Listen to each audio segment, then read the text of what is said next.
तो प्लॉट को हम डिस्कस करेंगे आज।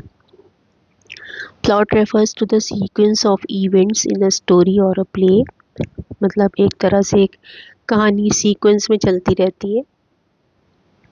It is how the author arranges the events of a novel to develop the basic idea.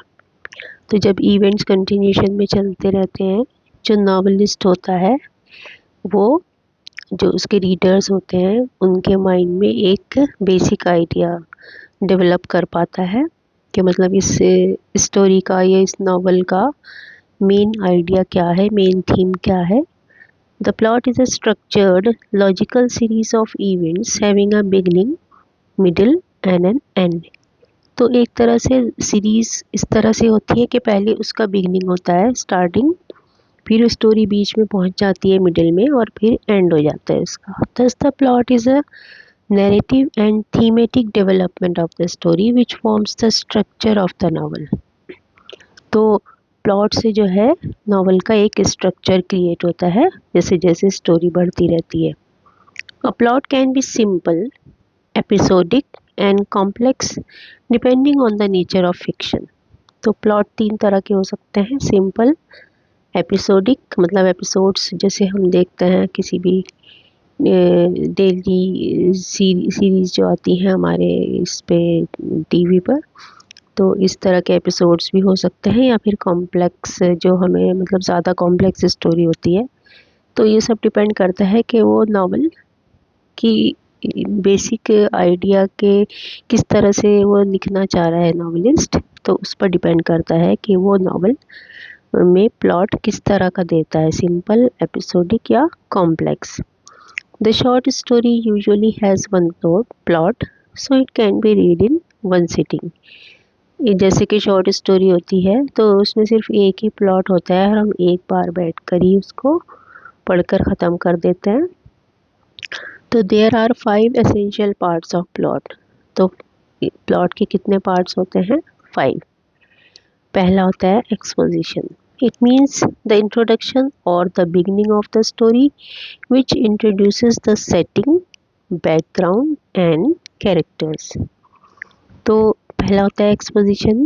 इसमें सब इंट्रोडक्शन दिया जाता है किसी भी स्टोरी का। मतलब बिगनिंग में क्या होता है, जिसमें उस नावल उस स्टोरी के बारे, उसकी सेटिंग, बैकग्राउंड कैसा है, कैरेक्टर क्या क्या हैं, ये सब चीज़ एक्सप्लेन की जाती है एक्सपोजिशन में। दूसरा होता है rising action. It is a term used to refer to the events between the exposition and climax that arise conflict for the protagonist and lead up to the climax। तो rising action होता है, ये जो इसके part होते हैं exposition और climax, इनके बीच का जो पार्ट होता है उसे हम राइजिंग एक्शन कहते हैं, जिसमें प्रोटैगनिस्ट जो होता है वो हीरो होता है किसी भी कहानी का। तो कैसे कैसे वो किसी भी मुसीबत में फंसता चला जाता है या स्टोरी आगे बढ़ती चली जाती है, बहुत ज़्यादा कन्फ्यूजन पैदा होता है और फिर आगे आगे क्लाइमेक्स मतलब उसकी एंडिंग आ जाती है। तो ये है climax. It is the most intense point where events take a turn and when the tension of conflict reaches at the highest point. मतलब क्लाइमेक्स वो होता है, मान लो कोई हीरो किसी मुसीबत में फंस गया, मतलब फंसता चला जा रहा है, वो फंसता ही चला जा रहा है, बहुत सारी टेंशन क्रिएट हो गई उसकी लाइफ में और बहुत लिमिट क्रॉस कर दी उस चीज़ ने, इसको हम क्लाइमेक्स बोलते हैं। It is the peak of action और the major turning point of the story. मतलब यहाँ से स्टोरी का एक टर्निंग पॉइंट क्रिएट होता है जब बिल्कुल एक्सट्रीम लिमिट पर पहुँच जाती है कोई भी tension. It is the point of the highest suspense and excitement. और हमारा सस्पेंस, हमारे अंदर एक सस्पेंस क्रिएट होता है कि पता नहीं आगे क्या होने वाला है। तो और हमारे अंदर एक एक्साइटमेंट होता है कि आगे जानने के लिए कि आगे क्या होगा। And the other part, fourth part of the plot is the falling action. Falling action is a term use to refer to the events that occur after the climax. तो ये फॉलिंग एक्शन जो होते हैं वो climax के बाद शुरू होते हैं। At this point the complications मतलब जो कॉन्फ्लिक्ट्स होती हैं of the story start resolving and leading to the conclusion of the novel. तो इस फॉलोइंग एक्शन में जितनी भी टेंशन क्रिएट होती है वो धीरे धीरे कम होती चली जाती है और वो स्टोरी जो है अपने कंक्लूजन की तरफ बढ़ती चली जाती है। These are the events between climax and denouement. तो ये जो फॉलिंग एक्शन होता है ये हमेशा प्लॉट के क्लाइमैक्स और डिनाउमेंट के बीच का जो पार्ट होता है उसे हम फॉलिंग एक्शन कहते हैं। Now the last part is the resolution and denouement. Plot का लास्ट पार्ट होता है तो resolution refers to the concluding part of and the end of the novel where और कॉन्फ्लिक्ट्स आर रिजॉल्व, और सब कुछ ठीक ठाक हो जाता है आगे जाके स्टोरी में, उसको हम रिजोल्यूशन या डिनाउमेंट बोलते हैं।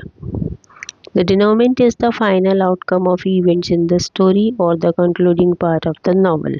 तो यही जो भी मैंने कहा है, मतलब जितने भी इवेंट्स होते हैं उनका फाइनल कंक्लूजन निकल आता है और उस नॉवल का मतलब सारांश क्या होगा उस मतलब स्टोरी का मेन, तो ये होता है डिनाउमेंट में। And where the actions have a tragic end. ज़्यादातर इसके ट्रेजिक एंडिंग ही दिखाते हैं। तो एक तरह से आपको समझाने के लिए इस प्लॉट के पार्ट्स का एक डायग्राम दिया गया है, तो ये देखिए आप। तो इसमें पहले एक्सपोजिशन, फिर राइजिंग एक्शन, फिर क्लाइमेक्स पर पहुंच गया, फिर फॉलिंग एक्शन जहाँ धीरे धीरे टेंशन्स कम होती चली जाती हैं, रिजोल्यूशन में सब कुछ कंक्लूडिंग पार्ट हो जाता है, सब कुछ मतलब अच्छा ही होता है आगे जाके। So hope all of you have understood the plot and its parts. So start writing your